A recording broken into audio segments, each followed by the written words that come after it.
You're listening to the Digital Deep Dive, where we tackle the newest trends, strategies, and pain points shaping growth across the digital landscape. From Amazon and D2C to international expansion, join our host and e-commerce leaders across multiple industries for in-depth discussions on how to maximize your brands in the digital arena. Now, here's your host, Aaron Conant. Well, hello, everybody, and welcome back to the Digital Deep Dive podcast. I'm your host, Aaron Conant, and today we're going to do a deep dive into Copilot. So as you know, I spend a lot of my time just talking to brands. Everybody's being pushed to use AI more and more and more, including myself. And what I'm trying to do, I spend a lot on ChatGPT, but we are a Microsoft house. And so Copilot is there. And there's just, in conversation I'm having, like tons and tons and tons of questions. So it's the best way to use it. How are people using it? What am I missing? And so I got connected with Will Nelson over at Microsoft. And I think this is pretty much what he does all day is train people on this space. But Will, I'm going to kick it over to you. If you want to give some background on yourself and what you're doing and all that fun stuff before we get into the conversation, that'd be awesome. And then I'm probably just going to pick your brain for like 30 minutes straight. That's how it's going to happen. Let's do it. And we can run long. Aaron, first of all, thank you for having me. I'm glad to be here. Like you said, I spend all day working with people who are all along their AI transformation journey. I am a Copilot lead in what we call the Copilot Lounge or the Copilot Lab at Microsoft. So I bring in executives all day and sit down with them, do a little bit of sort of, hey, here's what AI is, here's what Copilot is, here's how this stuff works, here's why you can trust it. And then we've got, just like elementary school, we've got a laptop cart in the back. We pull out laptops and actually go hands-on and give people a chance to experience it and see it. The other part of my job, which is equally fascinating, is I'm part of a showcase sort of lab experience where we have all kinds of cool stuff from holograms to projector mapped rooms to video walls. And so I get to walk people through and talk about how, in that case, particularly federal executives are solving problems, both novel and evergreen with technology. So I've gotten to see a ton of fascinating use cases from a lot of different people solving problems with technology and particularly with AI. So super excited to dive in. This is what I do. This is the stuff I get excited about. So really glad to get to jump in with you about it. Yeah, how did you get there in the first place? I mean, you think about everything anybody could go to school for. It's just so crazy how much has changed. And then you end up in a spot that's the cutting edge. And you're at Microsoft with Copilot, which is used by, hundreds of millions of people. Yeah. Like, how did you get there? And then I think we will jump in because I'm just fascinated. It's cool. My oldest is off. He's the second year in college now. And so we're trying to figure out, like, how do people end up at different spots? I'd love to hear that a little bit. And then for sure, I'm sure most people want to hear, the Copilot stuff as well. But I'm interested. Copilot's definitely more interesting than I am, but I'll start with a little bit more of my background. So as I'm sure you're familiar, it basically is always somebody you meet along the way by happenstance. And this was a gentleman I'd gotten to know through a mutual friend at a party he was having. He was in a different situation and talked with him for a little bit, talked about what I was working on. At that point, I was at an InsurTech, an insurance technology company that was working on actually utilizing AI in insurance pricing, and really was enjoying that. That was while I was in college, actually. I was spending about 30 hours a week with them. And he and I just really hit it off. And we've been looking for opportunities to work together for a while. And he came into this space as a presenter on the transformation side and then said, hey, we're standing up this Copilot thing. I think we need somebody that is really involved in this technology and knows the space and wants to talk about this stuff all day. Like, we want somebody who just wants to do this all day. And he knew that was really where I was. So met with the team, got pulled in, and coming up on a year now in this space. So I've gotten to see hundreds or thousands of people through this experience, and it's really been incredible.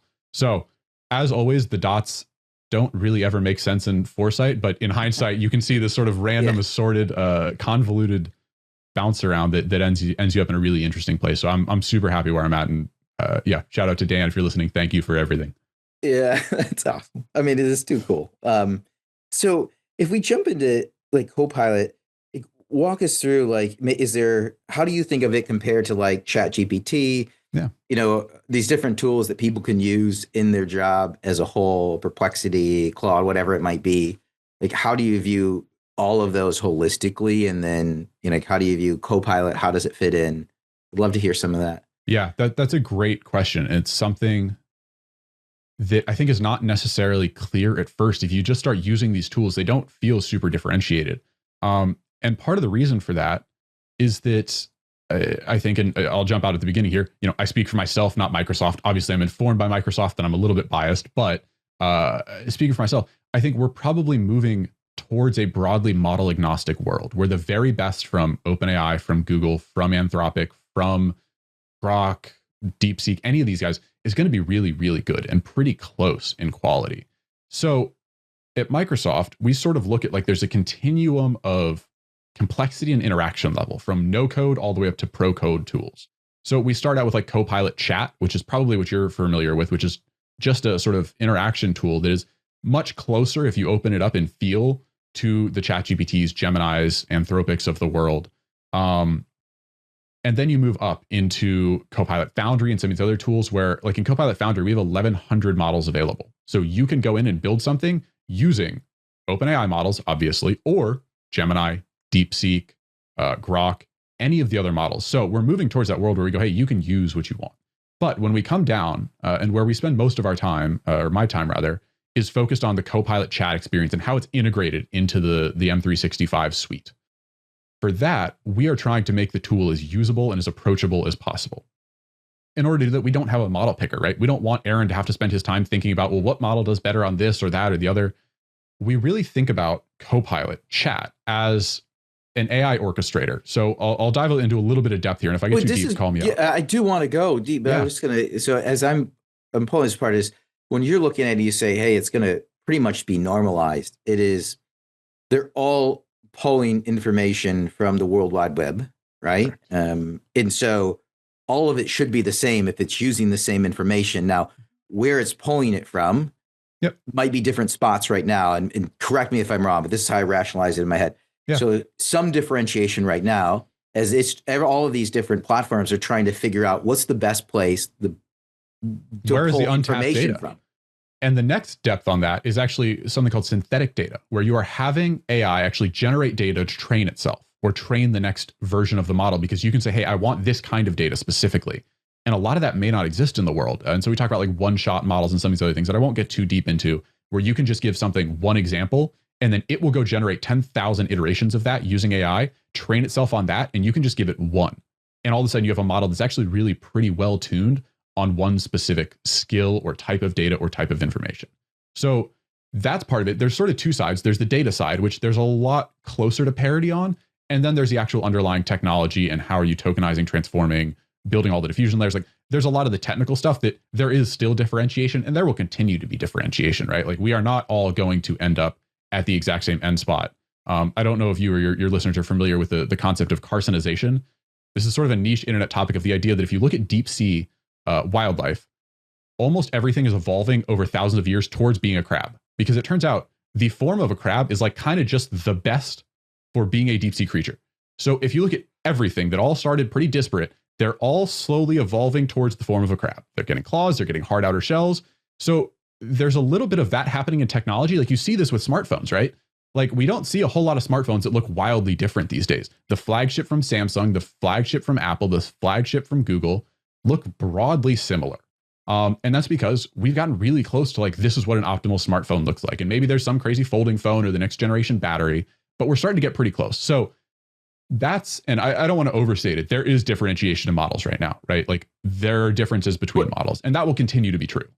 But it will slowly get, I mean, there is, I believe, yeah, it's going to converge over time, and it may end up, and I don't know if this is, 1 year, 5 years, or 15 years, where I would guess the top 3 or 4 models will be differentiated by 1-2% to the point where it really matters on what you're doing. One might be a little better at coding, and one might be a little better at prose, and one might be a little better at translation or something for that. So I shouldn't, because a lot of it right now, we did a full day event in New York, right? Yeah. And part of it was around, AI innovation, primarily around paid media and Amazon advertising and everything. And then we got into a little bit around these LLMs. And it's like, oh, well, I use Perplexity for this and Grok for this. Yeah. And but then people are walking away like, wow, do I need to go with 4 of these? And the reality is like, what I'm hearing is, no, actually, you could probably, if you want to, go ahead if you're that much into it, but you're probably going to be okay with picking one. Pareto principle, right? You're going to get probably 80% of the quality out. Now, there are some specialized use cases, right? If you are getting super deep into just code, or you're getting super deep into voice to text, like there are edge cases. And like I said, right now, we aren't at that convergence point. I think we're moving towards it, but we're not there yet. So right now, I think for the average user, you are fine using whatever model is most accessible. Obviously, I'm biased towards Copilot, and I can talk a little bit about some of the background in Copilot and what that actually means, because Copilot itself is not a model, right? And we can talk about the structure of Copilot and what actually Copilot is as a tool versus We an should LLM. do that, because I think people are seeing it as a model. Yes, and I think that's true. So the way we think about Copilot is actually closer to an AI orchestrator. And when I say Copilot, I'm going to speak about Copilot Chat here, which is the tool you would interact with. You just click the Copilot button in most of the Office. Sometimes you'll see other sidebars and things, but that's what you're interacting with is a sort of base Copilot where you don't have a model picker. We think about it as an AI orchestrator. So what it is doing is taking your request, taking your prompt, and then saying, what can I do to fulfill Aaron's intent? What can I do actually to get him a great response that's going to make him happy? And it goes back and forth with an LLM, and then it pulls in data and tools and context you've given it to try and respond. What happens with a raw LLM, like we were talking about my computer before we set up. I've got a powerful computer sitting right here that is like way overkill for this Zoom call. But what it allows me to do is run LLMs on silicon. I can run an LLM totally locally without having to use cloud compute. It was actually an underwhelming experience the first time I did it. It's a really impressive technology. LLMs are great, but they aren't that useful of a tool when they are not instantiated with your data, your context, the tooling that they need to surround that. You just kind of get text back and it doesn't necessarily have any grounding towards you. We'll talk a little bit about like meta prompting, which is something that all of the LLM tools that you're familiar with, if you're not running directly on silicon, are doing. So they're putting around your prompt, they're saying, hey, you are a helpful AI assistant. Do not hallucinate. Do not lie. Do your best to give a good answer. Use structure. Don't use run-on sentences. Reply to the user in a similar tone to which they respond, which they give you. And then your prompt comes in, and then it responds using all that additional context that you as the user will never see until you get to use a silicon or an LLM running raw on silicon that doesn't have all that. And you go, this is kind of a like flat feeling tool. It doesn't have the same impact. So back to Copilot. Copilot is really an AI orchestrator that is going to take your prompt, try and understand the intent, and that uses an LLM to do that. In most cases, it's OpenAI's 4.0. We're doing some experimenting with 4.1 and 4.5, so this may get changed in the future. But broadly, we're going to be using the best from OpenAI for the next at least while. And then it's going to pull in your data, and we'll talk about what that means when I say your data, your context, and tooling. Like we all know that early LLMs weren't very good at math. So it may say, hey, this is clearly a math question. I need a calculator, because it's trying to understand that intent. It's not just going to hit the LLM and then give you its best response, which would just be whatever it comes back with token wise. It's going to say, no, in order to fulfill this request, I need a calculator. Let me spin up a calculator. Let me dump this in, extract the information I need, and then respond with that. So that's when we think about this orchestrator model versus Copilot is not just a model. It is that orchestrator tool. So in work, I'm going to separate two things, right? Because I ChatGPT, I use it all the time. But if I'm working at work, I should always use Copilot because is that kind of the recommendation there? And I know it would seem like bias coming from you, but I don't take it as biased. I'm taking it as like, I actually want the best return to me. And I don't care which platform I'm asking it from. Absolutely. But why would I you're already model agnostic, right? Like you're already there where you go, I don't care what model I'm asking. I want the best responses. Yeah. And that's what we're going for as well, right? That's why there's not a model picker. We're going, the user doesn't care about the model, right? They don't. This is similar when people talk about advertising, don't right? Care. You sell the feature, like you don't sell the spec. You sell the feature. So I would broadly say yes, and let me tell you why. Because if I just say yes, use Copilot all the time, I am employed by Microsoft, right? Like that's not a hard sell. Let's talk about why. There's a couple of things. One, I spend a lot of time with federal government executives, and this is a big concern for them. But if you are using a third-party tool, this is not to say they're all insecure. Many of them have good privacy policies, but you don't know what their privacy policy is. And even if you do, you don't know that it reflects your particular organization's stance on data protection, data sort of retention, and all these other things. So if you're in Copilot, your IT organization has the ability to get very granular with the controls. And critically, it is within your Microsoft secure tenant. You'll hear me say tenant a lot. You can think about that as the Microsoft account for an organization, not a person. So Microsoft as a company has one Microsoft tenant. Every company that uses Microsoft has one tenant. Copilot exists within your tenant. So when you ask a question to Copilot, when you get a response, that never leaves your tenant. So your data with Copilot is your data, is your data, is your data. Microsoft doesn't see on it. We don't train on it, and it doesn't leave your tenant. There's one tiny little asterisk on that, which I'll get to in a second. But your sort of security posture will be reflected in how your Copilot is set up. So that's one reason why it's can be very valuable to say, hey, anything with work, we're going to be doing, especially if you have sensitive data. And I'm an executive at a company. And I mean, I'm not a big shop. We're a team shop, right? We're a Microsoft shop. I am in and saying, hey, team, you're at work doing work things. You're at home traveling. You're doing work. You're using Copilot on that tenant for that reason. It's a security issue. Exactly. So that's one is the data governance and the security. So that's like from a sort of organizational side, you as the like individual user might not really care that much, right? About like, oh, I don't care about the retention policies aside from that I might get in trouble. But here's why it actually is valuable is that because it's in your tenant, we are able to index the entirety of that tenant and make that available to you. So when you ask a question, you can go to Copilot and say, hey, summarize last week's communications with my manager. You don't need to tell Copilot who your manager is. You don't need to copy and paste your emails or your Teams chats, anything else in. It is instantiated within Copilot. We do what is called a semantic index of your tenant, and that is reflected.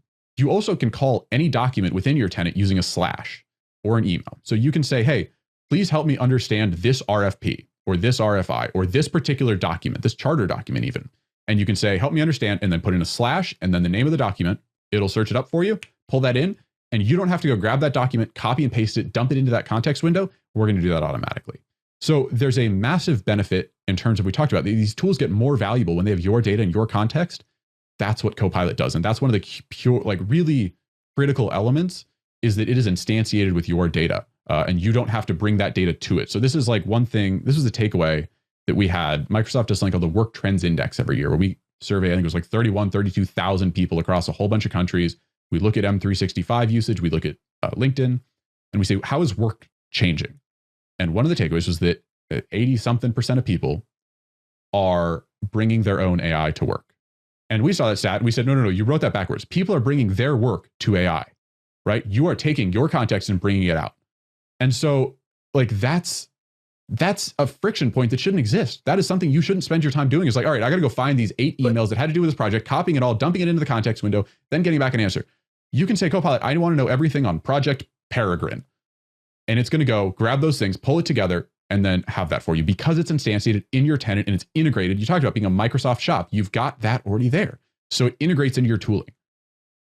No, I love it. I'm going to say, when I think of the, these notions, which I love this topic is we're removing right now is this thought that like Copilot, because it's not, a ChatGPT, right? Because it's not a Perplexity, whatever it is, that it's not going to be as good.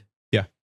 It's running on the latest, well, not necessarily the latest and greatest, but it's running on the best models from OpenAI. Like it is underpinned by the same technology. It is not ChatGPT, right? Like it's not one-to-one. Microsoft has our own tuning. We have our own, we talked about meta prompting. Like it is not one-to-one, but it's very, very close.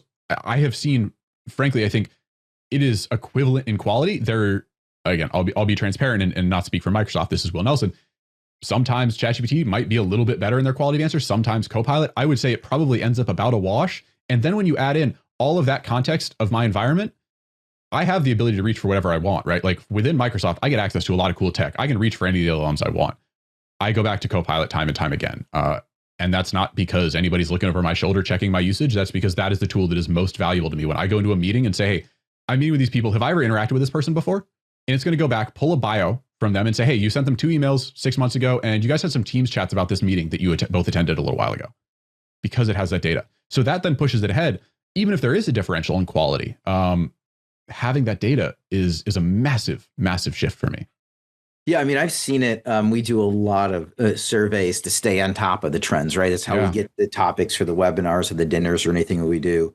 And to pull in all that data, tried to use ChatGPT multiple times, and it almost got there over and over again. And so my oldest, I gotta say, and he's an intern right now. Yeah. He's like, try Copilot. And so I just all right, why not? Because I was a little apprehensive for whatever reason. so thankful for this conversation today. I dropped it in there. It's the experience that you talk about. Like, it literally gave me the answer. Yeah. It took, and then I could just interact, and it just kept reiterating for exactly what I wanted. It got it right every time. Yep. And I gave up on ChatGPT. And it's not that ChatGPT is not going to get better. It's just wasn't quite there. And maybe it's because it wasn't pulling all the data. I don't know the reasons behind it. Yeah. That was, it's maybe there will be one where Copilot doesn't work and it'll go the other way, but it is new technology, right? Like I sit in, like I talked about, I sit in live demos a lot of days a week where I've got, anywhere from 5 to 15 people in front of me, and they're all using Copilot for the first time in some cases, or some people are experienced users. It doesn't always work 100% of the time. As you well know, live demos always have their issues. So it's not a perfect tool, right? These things aren't solved. But one of the things I also hammer on is like, this is the worst this technology will ever be. It's only getting better from here, right? And so there are things that don't work or didn't work a couple of weeks ago that work now. And it's been really amazing. Like, I was using ChatGPT the night it came out. I was in college at that point. And I'd actually been using the GPT models before they had ChatGPT, that interaction layer, using them in the OpenAI sandbox, using them via API. And I am not a coder by training. So I was struggling through. And then ChatGPT came out and I was like, oh, this can help me write the code to interact with the models, to train the models, to do these custom trainings. So I have been using it from day one, and it's been amazing to watch things change and improve and evolve over time. And so I think that's the other thing. If you've had a bad experience, that's not to say you're using it wrong, right? Like, there is a lot of, it's not skill, but like prompting is something that takes practice and takes repetition. But if you've had a bad experience, it might be time to go back and try it again, because these tools are only getting better. Yeah. Where do people, like, what is like step one? And then where do people either stub their toe on it? And maybe it's, they stubbed it. Maybe it is, they just didn't give it enough chance, or they left it and they left it forever because they had a bad experience. But you're sitting down with people, or what are the aha moments, or what is like step one that you're like shocked that people don't know? Yeah. It's fast. So there's a lot of different perspectives that come in. I've had everybody sit down and go, I don't like this. I don't trust it. I don't really want to be here. And I don't think these technologies are good things. All the way up to people who are like, hey, I use it for everything every day. I use it all the time. I probably put stuff I shouldn't into it. I'm all in. So I have gotten to see all experiences. I think some of the common trip ups, a lot of it's around prompting, and people don't necessarily know how to interact with the tool, which is completely fair, because it is in some ways a new way of working. In some ways, the beauty of a natural language tool is that you just get to talk to it like you would talk to anyone. Now, where it differentiates is that when you are talking to somebody, you don't want to be a micromanager. So you generally want to tell them, like, here's what I want.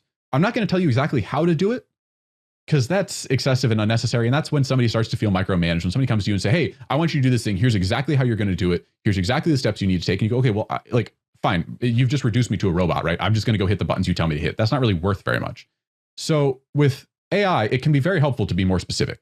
So in prompting, like, let me give you actually a helpful example that I think has really driven this home for a lot of people. So I'm a good neighbor. I was heading to the store the other day, pulled out, neighbor's mowing his grass. And I said, hey, Jim, anything I can grab you from the store? I'm going. And he said, yes, actually, I need toothpaste. Weird request. I was expecting like milk or eggs, right? But he said toothpaste. I said, cool, no problem. I gotcha. Get to the store. There's a row of toothpaste. I have like 55 options. I have no idea what he wants. So I grabbed what I use, which is like Colgate bubblegum, and brought it back. And he said, hey, that's not what I wanted. So now let's reimagine that scenario, which may or may not be slightly fabricated. And imagine that he says, hey, Will, my wife and I are going to Europe next week. We both have sensitive teeth and we hate the flavor bubblegum. Now I go back to the store, and when I go to pick out toothpaste, I know I'm looking for travel size. I know I'm looking for 2 of them. I know I'm looking for Sensodyne, and I know I'm looking for mint. I got no smarter. I gained no more capabilities. I have no more ability than I did when he asked me the first time, but I have now returned to him with a drastically sort of better response in this case, or sort of request fulfillment. So that's one thing to be really helpful, is like, a lot of times it is just about how you ask the question. And it's also about getting over the hump and just trying stuff. One of the other things that we very frequently say in these labs is like, you're not going to break it. Ask the question, right? Worst case, it'll give you a bad answer. That happens. You'll be all right.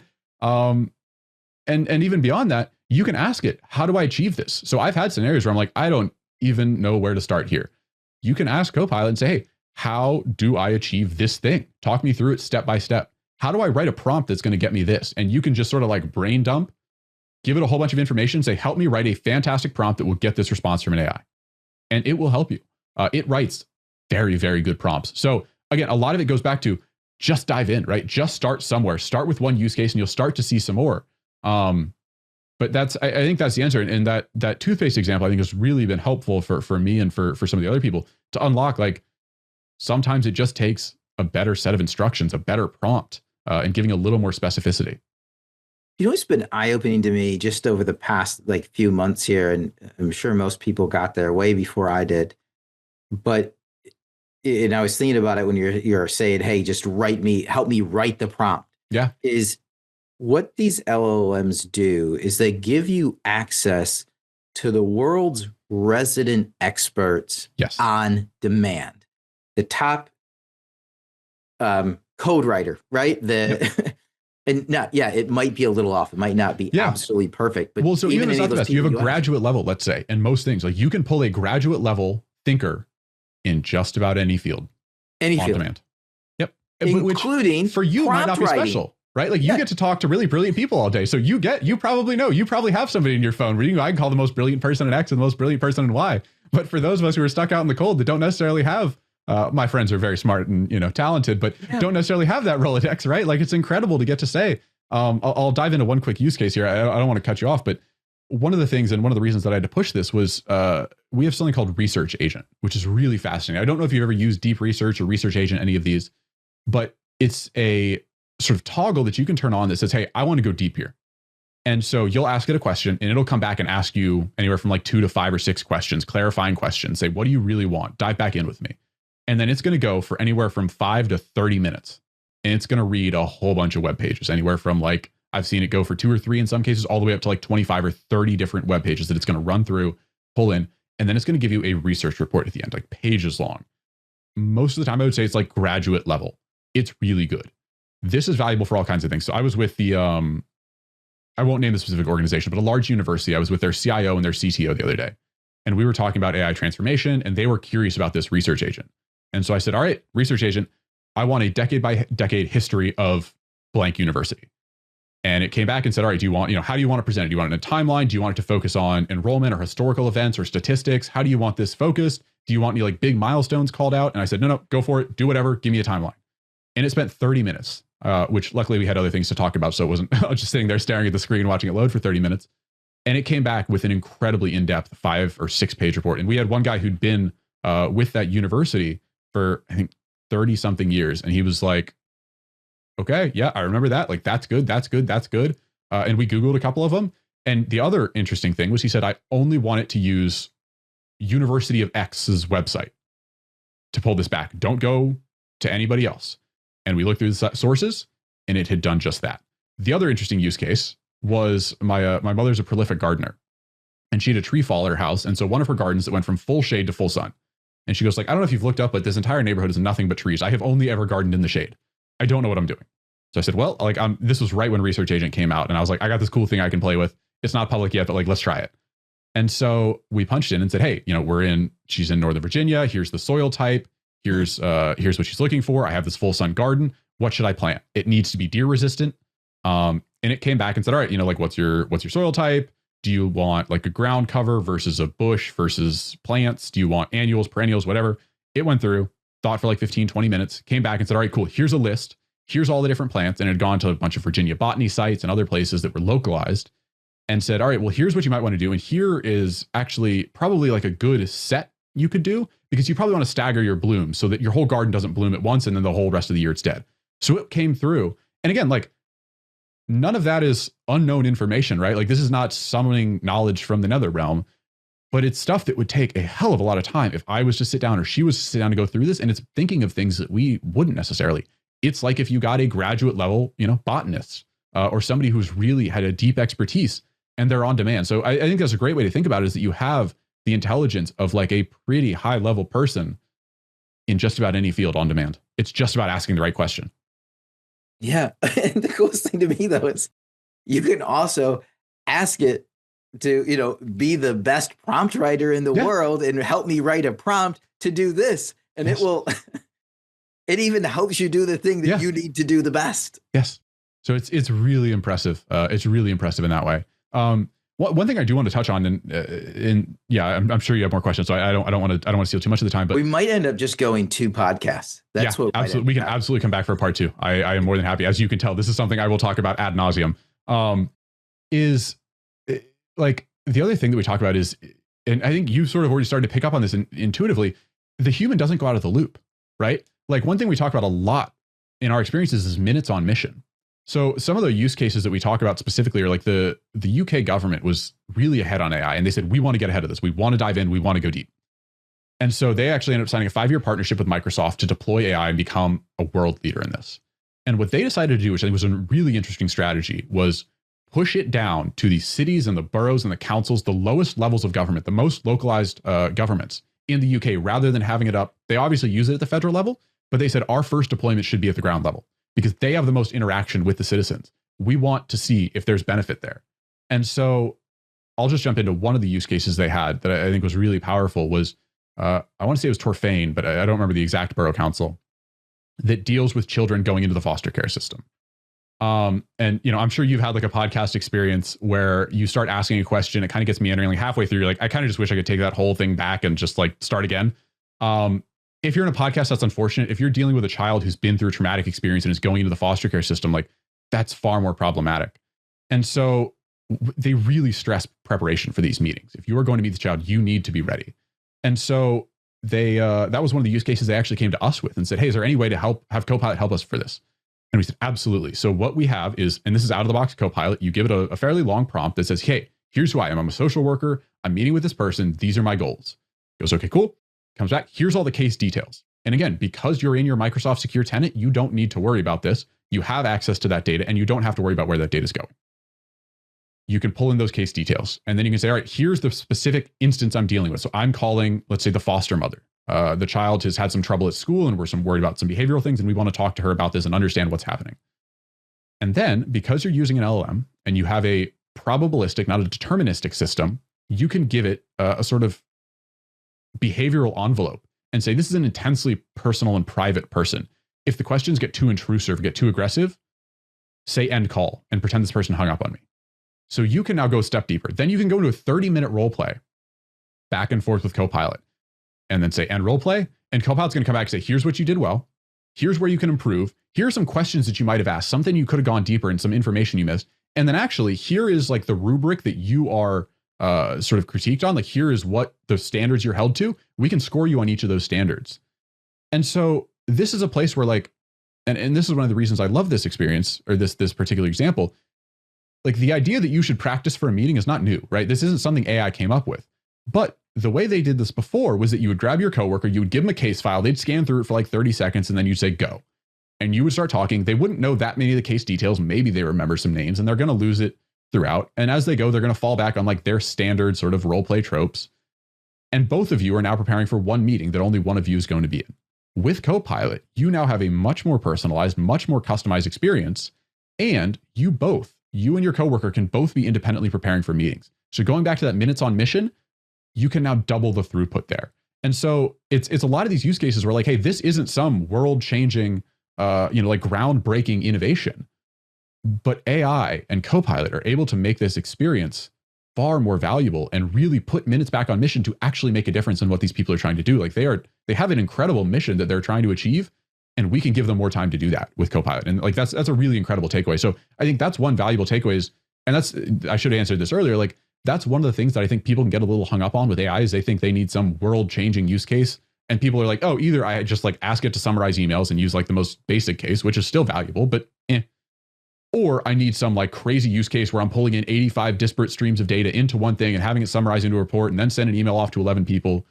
There are some really sort of pedestrian use cases where you can just leverage this and really crank the value out of it. So I think that's one other call out I would make in terms of how people are using these tools and where they might be getting hung up is in the complexity of use case they think they need to pursue.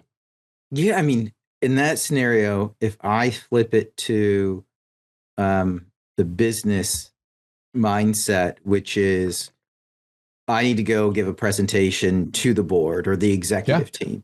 And traditionally, I would spend, hours and hours in a week trying to pull together, analyze all the data from all the spreadsheets, Yes. everything they'd seen before, charts, graphs. And in this case, I can say, analyze it, right? I can just pull in, like you were saying, pull in all this data and take a look at it and then return to me XYZ. And the interesting thing is then you can keep reiterating, and nobody, like if you were to, like in your example of, hey, I'd have to micromanage somebody, right? It's the same as like if you ask somebody to go, hey, pull this data. Oh, wait, I need another piece. And they go do it. Wait, sorry, I forgot. I need one more piece. Oh, I was reading this. I need another piece. That person's and it's in 5 different places. And it's like, nobody's winning. That's, and we talk about this, like the output but Copilot is useful. Doesn't care. No, Copilot doesn't care. Exactly. Well, and the output is useful. Like this is one of the things that we talk about is like the output is useful. The process is not, right? Like having, we also talk about one of the other use cases the UK had was meeting minutes, where they had somebody who was spending an hour per meeting because you got to go listen through the meeting, take notes, take it all into this particular format. Now we can say, all right, let's just download the transcript, dump the transcript and say, here's the transcript, here's the format we need it in, overlay those. And now the person spends 10 minutes reviewing. I'm sure we've all been note takers, like at some point or another. It's not a particularly fun job. Having well-written notes come out of a meeting is a valuable thing. The process of creating those notes is not a particularly valuable process, right? So like that's where minutes on mission, right? Now that person, instead of spending an hour pulling those meeting minutes together, can review them for 10 minutes, say, this is good, I sign off. Again, humans not coming out of the loop, and then spend those next 50 minutes doing something that is of value. And that is good for the organization. That is good for the person. And like, this is one of the really interesting things we see. And I'm sorry to run over your point, but like, this is one of the really interesting things we see we talk about these frontier firms, which are the ones that are really leaning forward on AI and agents. We actually see people's fear of job loss from AI go down when the organization adopts more AI and really adopts it well. And that, I think, in part comes from if you are somebody who feels like a bunch of your time is being spent on things that are not ultimately valuable, that's not a good feeling. You don't feel secure in your role. You don't feel like the organization values you. If you get to offload all of the monotony, all of the stuff that isn't really high value, and spend more time doing things that are uniquely valuable, that's a much better, much more secure feeling. So I think there's actually like sort of an unintuitive shift there, where as people are able to push away the non-valuable work, they feel more valuable, and that actually decreases their fear of job loss. And it shows both they win, the organization wins. Like that was one of the really sort of interesting breakthroughs for me, because that's obviously something we think about a lot, is like, what is the jobs perspective to this? And that was really informative to me, understanding that. And I absolutely feel it in my own life, right? Like I used to spend a lot of time preparing for meetings with people. And it's like, all right, cool, I'll Google the person, I'll read a bunch of bios. Now, Copilot can go out, grab their bios, pull it back for me. I can review just the bullet points, because I can tell Copilot, here's what I'm doing with them. Copilot, you know me, you know what I do. Tell me what's relevant, right? Sometimes stuff is relevant. They may have led a technology, innovation a couple of years ago. That's relevant to me. I don't need to know if they won a Scholastic Book Fair in 2006. That's less relevant to me. So it can go through, and instead of me having to read and digest all this information, I get the important stuff, and I get to spend more time face to face with people, right? More face time, less screen time. Like there's some really material takeaways that really change the way that I interact with my work through Copilot. This has been awesome, Will. We're going to have a follow-up. I look forward to it. Yeah, this has been absolutely fantastic. I'm just trying to wrap my head around, the Copilot piece, how I'm not using it enough, or how I should be leveraging it better. And I think the whole audience is next time you're in DC, give me a shout. I'll bring you to the lab. We'll spend a couple hours and it'll be good. Yeah. Who can get into that? Are you strictly, you said, with the federal government? We're focused on federal, and it's fairly narrow. It's not an experience that we sort of publish, or there's not a public sign up. It's through some particular avenues that we can talk about, but I can certainly make an exception for you. Okay. So we'll get you in there for sure. That would be absolutely awesome. Well, thanks again so much for your time today. Of course. Thanks everybody for listening in. With that, we're going to wrap up this episode of the Digital Deep Dive.